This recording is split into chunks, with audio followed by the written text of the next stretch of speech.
भारतामध्ये मोठ्या प्रमाणावर अन्नधान्य साठे उपलब्ध असताना सुद्धा कुपोषण कशामुळे दिसतं? सार्वजनिक वितरण प्रणाली आणि बफर साठा व्यवस्थापनामध्ये कोणत्या त्रुटी आहेत त्यांचं मूल्यमापन करायचंय आणि त्यांना सुधारणा सुचवायच्या आहेत. Okay, so why does malnutrition persist in India despite large food grain stock? Evaluate the gaps in public distribution system and buffer stock management and also suggest reforms. झालं? सोपा होता प्रश्न, थोडासा स्ट्रेट फॉरवर्ड क्वेश्चन आहे. काय आहेत प्रश्नाचे focus सांगा बरं. इथं पहिला फोकस काय? हा सांगा, कशामुळे? वंचितता. कशामुळे?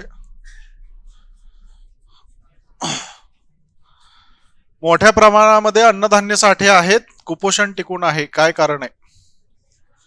गरिबी.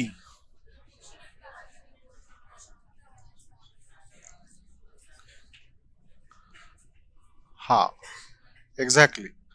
गरिबीचा विषय नाहीये. नॅशनल फूड सिक्युरिटी ऍक्ट पकडू पकडू खाऊ घालते तुम्हाला, बरोबर. त्याच्यानंतर मोदीजींनी पुन्हा कोविड पासून तर काय केले, फुकटच द्यायला चालू केले. घरामध्ये पोहोचलं होतं धान्य त्या काळामध्ये. अजूनही बऱ्याचशा इथं आपल्याला हे दिसून येतं. सो फूड अवेलेबिलिटी हा क्रायसिस नाहीये, तरी पण कुपोषण दिसतं. मग इथं मला इंट्रोडक्शन मध्ये तो डेटा मेन्शन करावा लागेल. आता स्पेसिफिकली कुपोषण आहे म्हणून कुपोषणाचा डेटा मला तिथं लिहावा लागेल.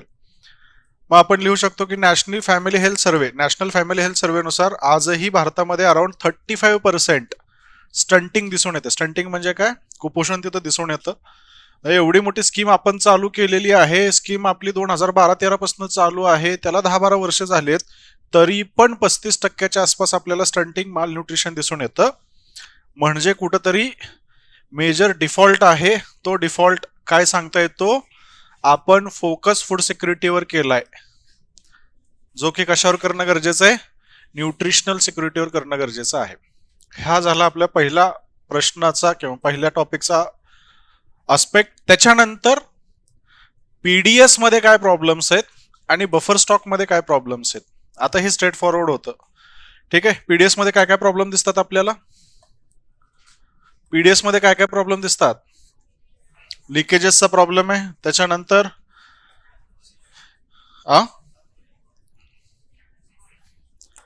ठीक आहे, तुम्ही नका सांगू, मी सांगतो. चाव चालू केले ते युट्यूब वाले म्हणतील काय चालले कॅशी त्यांची. ठीक आहे. सो पीडीएस मध्ये काय प्रॉब्लेम आहेत? पहिली समस्या लक्षीकरणाची दिसते. टार्गेटिंग ऑफ बेनिफिशियरीज ही पहिली समस्या आहे. इन्क्लुजन एक्सक्लुजनचे एरर्स आपल्याला दिसत आहेत. जो श्रीमंत आहे तो पीडीएस मध्ये दिसतोय, जो गरीब आहे तो पीडीएसच्या बाहेर दिसतोय. सो टार्गेटिंगचे एरर्स आपल्याला पीडीएस मध्ये दिसणार आहेत. त्याच्यामुळे सर्वांपर्यंत फायदा पोहोचत नाहीये.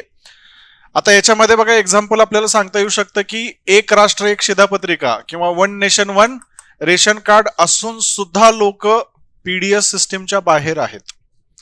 ठीक आहे, ही पहिली प्रॉब्लेम सांगता येते. दुसरी प्रॉब्लेम ऍडमिनिस्ट्रेटिव्ह लेवलची आहे, गळती आहे, प्रमाणीकरण अपयशी ठरलेलं आहे आणि तक्रार निवारण प्रणालीचा एक्झिस्टच करत नाही बऱ्याचशा केसेसमध्ये. तुम्हाला जर फायदा मिळत नसेल तर तक्रार करायची कुणाकडे? बरं, केली तक्रार तर त्या तक्रारीचं होतंय काय? हा एक मेजर प्रॉब्लेम आपल्याला इथे दिसणार आहे. Even though national food security ऍक्टनं तुम्हाला राईट टू फूड दिलेला असला तरी सुद्धा, हा लिगल राईट आहे भारतामध्ये, पण तरीही त्याच्यावर काम होत असताना आपल्याला दिसत नाही. ही दुसरी मोठी समस्या सांगता येते. तिसरी समस्या पोषण मूल्याचा अभाव आहे. पोषण मूल्याचा अभाव म्हणजे काय? जगण्यासाठी सगळंच गरजेचं आहे. प्रोटीन पाहिजेत, फायबर्स पाहिजेत, विटॅमिन पाहिजेत, त्याच्यानंतर फॅट्स तुम्हाला पाहिजेत, ऑइल पल्सेस तिथं लागणार आहेत. आपण फक्त सिरियल्सला तिथं पीडीएस मध्ये प्रोव्हाइड करतोय. सो न्यूट्रिशनचा अस्पेक्ट आपल्याला आजही पीडीएस मध्ये दिसून येत नाही. या 3 मेजर समस्या मी कशा सांगितल्या? पीडीएसच्या सांगितल्या. मग बफर स्टॉक कडे आपल्याला जायचंय. बफर स्टॉकच्या समस्या पण सांगायच्या आहेत. बफर स्टॉकचा प्रॉब्लेम काय आहे? तर आपण खूप जास्त खरेदी करतो. बफर स्टॉकचा प्रॉब्लेम काय? अप्पर लिमिट नाहीये बफर स्टॉकला. अप्पर लिमिट नसल्यामुळं सरकार थांबतच नाही खरेदी करायचं. आता याला दोन कारणं आहेत. पहिलं कारण सांगायचं झालं तर मार्केटमध्ये प्राइसेस ज्या वर्षी पडतात त्या वर्षी फार्मर्सकडनं प्रेशर येतो की तुम्ही MSP वर खरेदी करा. सरकारला ते करणं गरजेचं आहे, कारण नाही केलं तर त्याची पॉलिटिकल कॉस्ट खूप जास्त असते. नाही केलं तर त्याची पॉलिटिकल कॉस्ट खूप जास्त असते. दुसरं कारण सरकार स्वतः पॉलिटिक्स बी करतं, जसं की इलेक्शन इयर्स मध्ये आपल्याला दिसतं. इलेक्शन इयर्स मध्ये फार्मर्सला प्रो बनवण्यासाठी मोठ्या प्रमाणामध्ये खरेदी केली जाते. आता बघा, ज्या ज्या राज्यांमध्ये लगेच एका वर्षामध्ये किंवा 6 महिन्यामध्ये स्टेट असेंब्लीचे इलेक्शन्स असतील तिथं मोठ्या प्रमाणामध्ये खरेदी सुद्धा केली जाते. याला अपॉर्च्युनिटी कॉस्ट म्हटलं जाईल. याला काय म्हटलं जाईल? Opportunity cost. सो पॉलिटिकल कॉस्टचा पण प्रॉब्लेम आहे, अपॉर्च्युनिटी कॉस्टचा पण प्रॉब्लेम आहे, म्हणून खरेदी जास्त होणार आहे. पण साठवणुकीच्या पलीकडे ही खरेदी जाते. जे काही आपलं स्टॉक साठवणुकीसाठी असणारी गोडाऊन आहेत, गोडाऊनच्या पलीकडे हा कार्यक्रम जाऊन बसतो, म्हणून खाली ताडपत्री वर ताडपत्री. याचा तोटा काय होतो आपल्याला? नुकसान जास्त होणारे दरवर्षी, नुकसान इथं जास्त होणारे, क्वालिटी खराब होणारे, न्यूट्रिशनची क्वालिटी तिथं खराब होत जाणार आहे, हे तोटे आपल्याला दिसून येतात. पुढचा प्रॉब्लेम आधुनिक साठवणीचा अभाव आपल्याला दिसून येतो. त्याचा पुढचा प्रॉब्लेम खरेदी आणि वितरण हे पोषण उद्दिष्टांमध्ये समन्वय साधत नाही. न्यूट्रिशनच्या बेसिसवर ही खरेदी विक्री चालत असलेली आपल्याला दिसून येणार नाही. मग आता सोल्युशन्स काय काढायचे? सोल्युशन्स काढत असताना एक दोन सोल्युशन्स आपल्याला इथं नक्की सांगता येऊ शकतात. जसं की पोषण संवेदनशील आपण PDS तिथं बनवू शकतो. म्हणजे काय? PDS मध्ये फक्त सिरियल्स देण्याच्या ऐवजी, गहू तांदूळ देण्याच्या ऐवजी त्याच्या सोबतच कुणाचा हे करा, मिलेट्स तिथं आणा, ज्वारी बाजरी द्यायला चालू केलंय बघा. याच्या पलीकडे डाळींचा समावेश करा. याच्या पलीकडे तेलाचा पण समावेश आपल्याला करता येऊ शकतो. आता हे दोन घटक गरजेनुसार केले जातात. ज्या ज्या वर्षी डाळीच्या किमती वाढतात किंवा ज्या ज्या वर्षी खाद्यतेलाच्या किमती वाढतात त्या त्या वर्षी किंवा त्या त्या टाइम पिरियडमध्ये PDS मधून अवेलेबिलिटी केली जाते. आपल्याला ती कायमची करायची आहे, जेणेकरून न्यूट्रिशनल सिक्युरिटी आपल्याला अचीव करता येईल. अजून एक गोष्ट तुम्हाला इथं सांगता येऊ शकते, फोर्टिफिकेशन सुद्धा आपल्याला करता येईल. फोर्टिफिकेशन माहिती आहे ना काय असते? न्यूट्रिशनल व्हॅल्यू वाढवायची, बरोबर. आयोडीन फोर्टिफिकेशन आहे आपण जे टाकतो सॉल्ट मध्ये. सो तसं फोर्टिफाईड फूड ग्रेन आपल्याला तिथं प्रोव्हाइड करता येऊ शकतं, म्हणजे बाकीचं राहिलेलं पोषण तिथं कंट्रोलमध्ये आणता येईल. त्याच्यानंतर पुढची महत्वाची रिफॉर्म डिजिटलायझेशनची सांगता येईल. PDS व्यवस्थेला पूर्णपणे काय करून टाका? डिजिटलाइज करून टाका, जेणेकरून लिकेजेसचा धोका जो आहे तो टाळला जाईल. एक्सक्लुजन इन्क्लुजनचे इरर्स जे आहेत ते आपल्याला अवॉइड करता येईल. इथं आणखी एक सजेशन एक्स्ट्राचं देता येऊ शकतं, ते म्हणजे PDS व्यवस्थेमध्ये आपल्याला DBTचे रिफॉर्म सुद्धा करता येईल. सो लोकांना धान्य देण्याऐवजी पैसे देऊन टाका, त्यांचं ते ठरवतील काय विकत घ्यायचे. कारण आजही बऱ्यापैकी PDS मधनं घेतलं गेलेलं धान्य जनावरांना खाऊ घातलं जातं. बऱ्यापैकी घेतलं गेलेलं धान्य ओपन मार्केटमध्ये सेल केलं जातं. ठीक आहे. सो हा जो तोटा सरकारचा होतोय तो तोटा आपल्याला वाचवता येऊ शकतो आणि साठवणुकीमध्ये सुधारणा आपल्याला तिथं करता येईल. म्हणजे याच्यामध्ये प्रायव्हेटायझेशन करता येईल बघा. नवं इन्फ्रास्ट्रक्चर आपण क्रिएट करू शकतो प्रायव्हेट सेक्टरची मदत घेऊन, जे सायंटिफिकली कन्स्ट्रक्टेड असेल.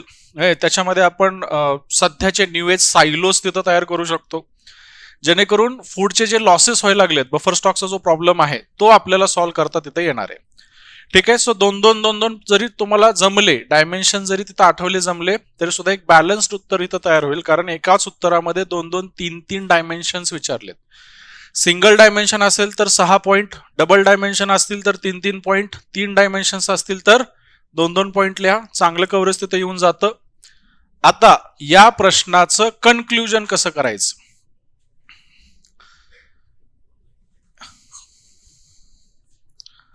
या प्रश्नाचं कन्क्लुजन कसं करायचं? काय करता येईल? इथं काय विजन मारता येईल आपल्याला? इथं काय विजन टाकता येईल आपल्याला? SDG सगळ्यात शेवटचा सोल्युशन आहे, ऑप्शन आहे. लगेचच एसडीजी कडे पळायचं नाही. काय करता येईल इथं 2 कन्क्लुजनच्या स्ट्रॅटेजीज आपल्याला ठेवता येतात बघा. कन्क्लुजनची पहिली स्ट्रॅटेजी, क्वेश्चन मध्ये माल न्यूट्रिशन विचारलंय ना, सो माल न्यूट्रिशनचं टार्गेट ठेवा. कधीपर्यंत माल न्यूट्रिशन आपल्याला संपवायचं आहे. 2027 किंवा 2030चं जनरली टार्गेट असतं. माल न्यूट्रिशनचं आपलं 30चं टार्गेट आहे. हे कन्क्लुजनचं एक अप्रोच असू शकतो. कन्क्लुजनचा दुसरा अप्रोच आहे, काही नाही आठवलं फुड आलं की शांताकुमार ठोकून टाकायचं. काही नाही आलं शांताकुमार ठोकून टाकायचं. सो इथं तुम्ही शांताकुमार कमिटीचे रेकमेंडेशन्स फॉलो करणं अपेक्षित आहे, कारण ऍक्च्युअल मध्ये शांताकुमार कमिटीने याच प्रश्नावर सोल्युशन्स दिलेत. पीडीएस असेल, बफर स्टॉक मॅनेजमेंट असेल, एफसीआयचा रोल काय आहे याच्यावर त्यांनी सोल्युशन्स तिथं दिलेत. सो शांताकुमार कमिटीचं रेकमेंडेशन खूप चांगल्या पद्धतीने तर फॉलो करता येऊ शकतं. मी तर सजेस्ट करेल दोन्ही मुद्दे टाका. कन्क्लुजन थोडंसं मोठं झालं तरी चालेल. पहिलं स्टेटमेंट जे आहे त्या स्टेटमेंटमध्ये आपलं माल न्यूट्रिशनचं टार्गेट लिहा. दुसऱ्या स्टेटमेंटमध्ये लिहा की ते टार्गेट अचीव्ह करायचं असेल, वरच्या प्रश्नांना सॉल्व्ह करायचं असेल तर शांताकुमार कमिटीचे recommendation as early as possible गव्हर्नमेंटने इम्प्लिमेंट करावे. जय हिंद, जय महाराष्ट्र. लक्षात राहील. आता इथं मी मुद्दामून जास्त डेटा सेट घेऊन येत नाहीये. 2, 3, 4 डेटा सेट फक्त आपण आणतोय, तरीही उत्तर बॅलन्स्ड वाटतंय.